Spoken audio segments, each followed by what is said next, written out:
Well, we got the system, now we're talking. Now we can talk the German medicine language. And I like to put it in this scientific academic context, so we see the value of it. Okay, in order to understand breast cancer, we have to take a closer look to the main tissues of the breast, which are the breast glands, the milk-producing glands, and the milk ducts that carry milk to the nipple.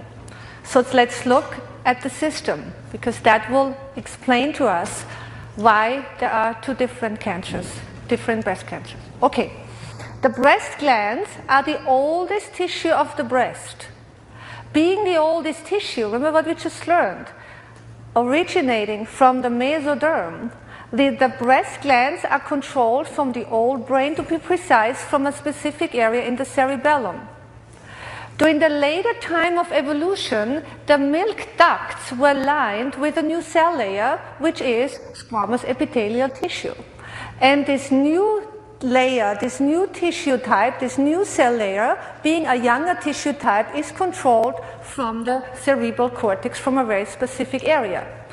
So what we can conclude here is the following.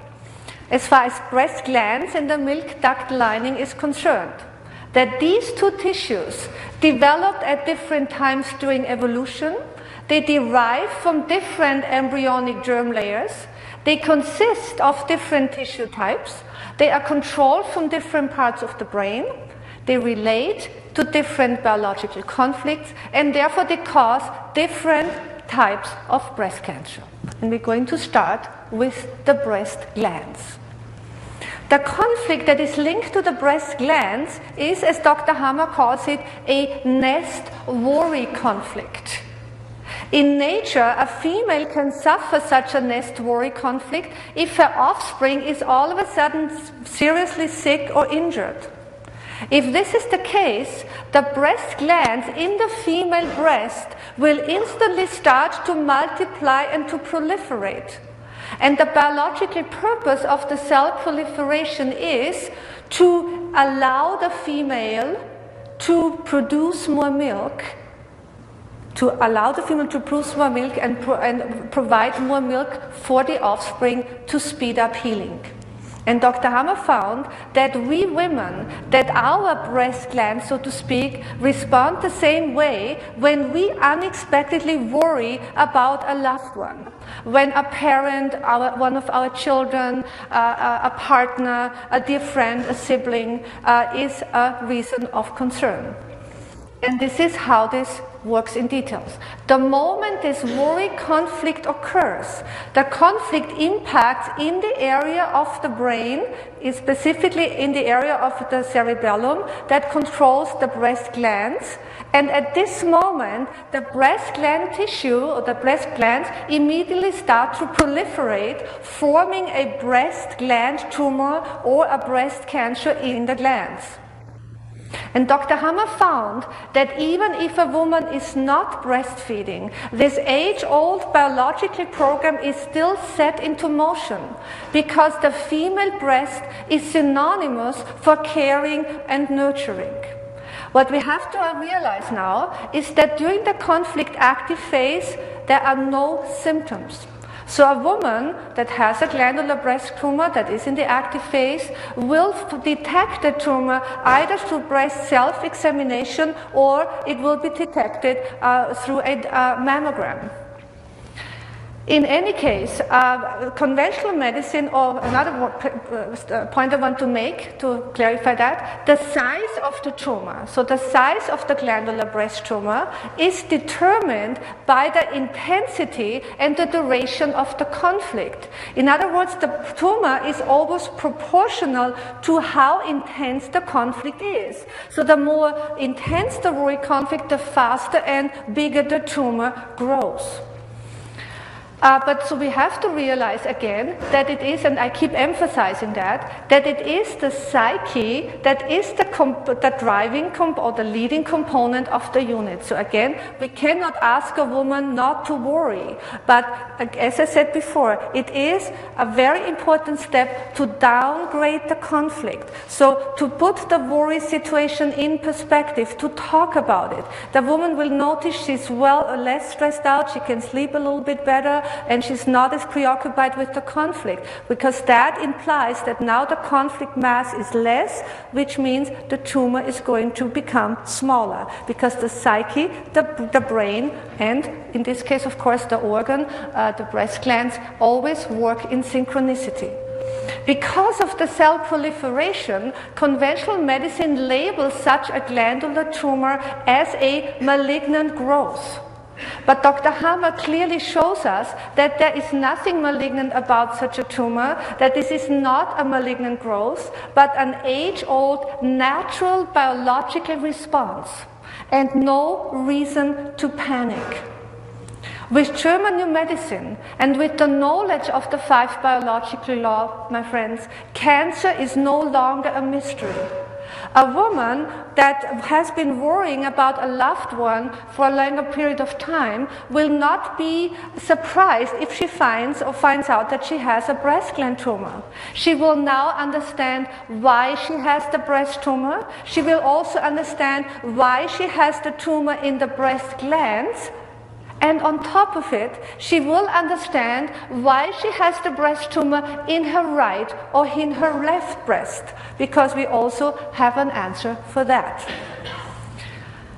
Well, Dr. Hammer found whether a woman has a tumor on the right or left breast is determined by her biological laterality. In other words, by her handedness.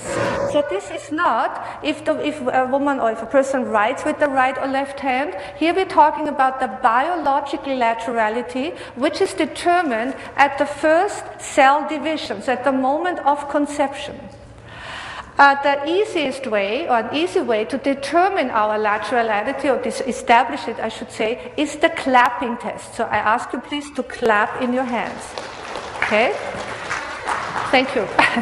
So the hand that is on top is the leading hand and determines or tells us if we are biologically right or left-handed. Okay? So if the right hand is on top, the person is biologically right-handed. If the left hand is on top, the person is biologically left-handed. And this is the rule. So please remember that. So where are the right-handers? Hands up. And left? Ah, look at that. I know there's always more than we expect. Okay? Okay, so this is the rule. Please remember this now. A right-handed woman responds to a conflict with her children or her mother with the left breast, or we can say with the left side of the body. And she responds to a conflict with her partner, who is anybody who is not her mother or her children, so her friends, her siblings, even her father. Our father is our first partner, so to speak. Our friends, so everybody who is not mother or children, okay, is on our right side. So a right-handed woman will respond to a worry conflict or a conflict in general over her partner, anybody who is not mother and children, with the left side, with the right side of the body.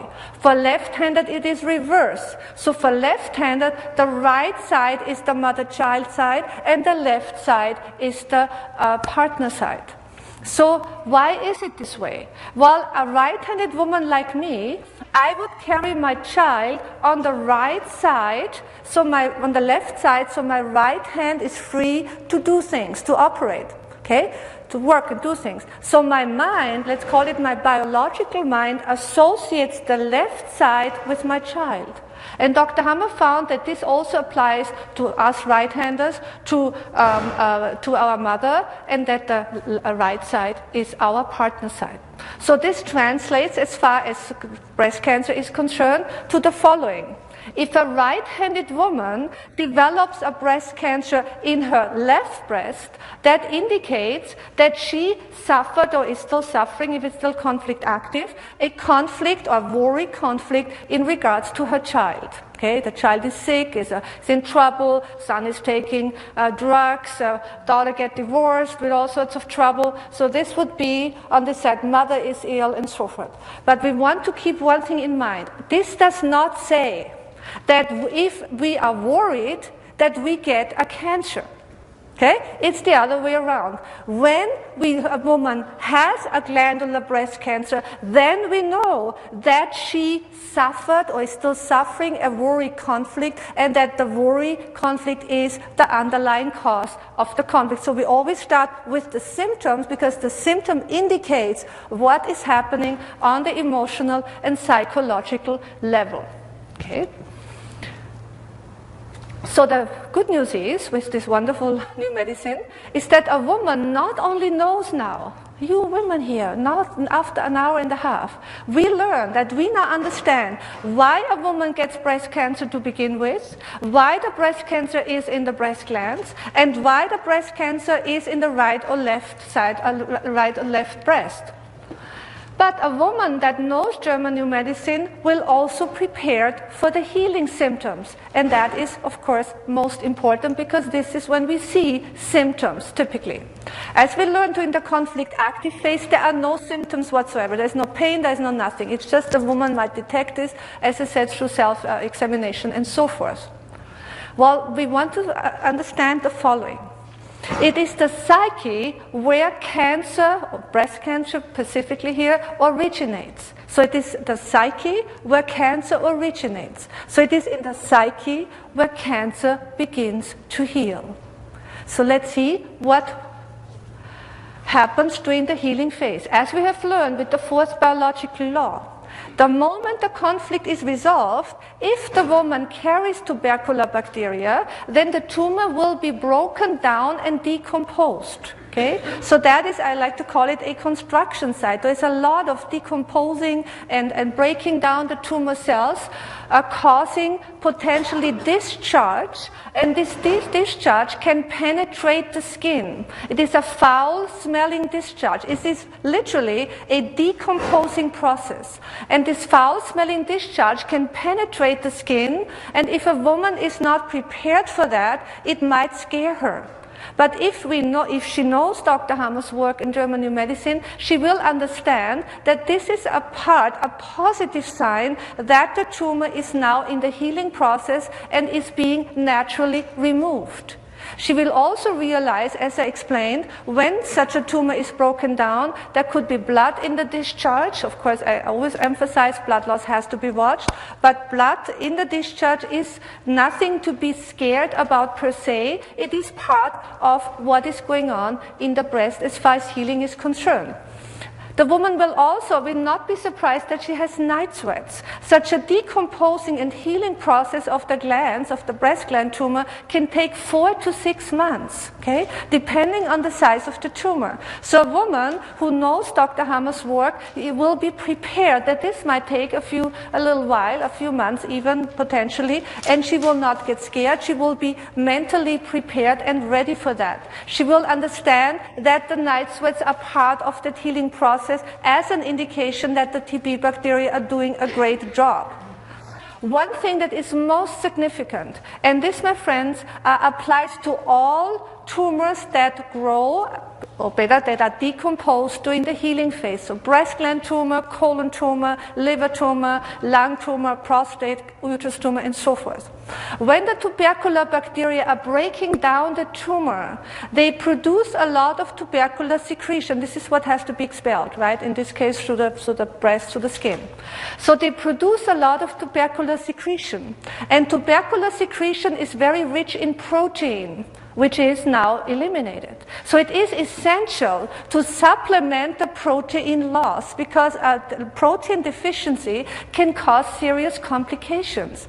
So we have to supplement the protein loss through a protein-rich food. essential in order to support healing, because we have, cancer patients that are on raw food diets, on juice diets and all these things, and they get weaker and weaker and weaker, and the main reason is because they're missing proteins. So for us, when you have your night sweats, even if it's just one night, even if it's 2 nights, make sure you get your proteins, because that gives us energy. And in a case when there is a big tumor that has to be decomposed, if this takes months, this protein supplementation is essential to make it successfully through the healing phase.